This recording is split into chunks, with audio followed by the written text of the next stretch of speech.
नमस्कार।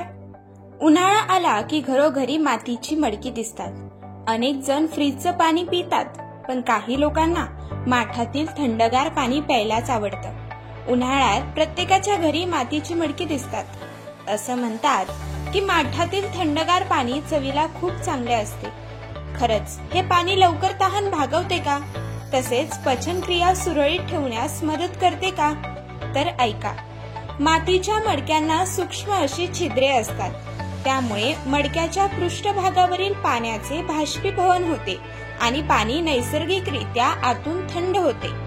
खूप जास्त थंड पाणी रक्तवाहिन्या घट्ट करतं आणि त्यामुळे पचनक्रिया मंदवते, पण माठातील पाणी कमी प्रमाणात थंड असल्यामुळे पचनक्रिया सुरळीत राहते। याचबरोबर माठातील पाणी कोणत्याही रसायनाशिवाय नैसर्गिकरित्या शुद्ध होते, त्यामुळे ते पिल्याने शरीर निरोगी राहते। उन्हाळ्यात उष्णतेच्या लाटीमुळे शरीरातील पाण्याची कमतरता कमी होते। माठातील पाणी आवश्यक मिनरल्स राखून ठेवते व शरीराला हायड्रेटेड ठेवते। फ्रीज मधील पाण्यामुळे घशाला त्रास होऊ शकतो, पण माठातील पाणी सौम्य असल्याने घशाला आराम मिळतो आणि माठातील पाण्याला थंड करण्यासाठी कोणत्याही प्रकारची वीज लागत नाही, त्यामुळे हा पर्यावरणाला परवडणारा पर्याय आहे। त्यामुळे या उन्हाळ्यात माठातील पाणीच प्या।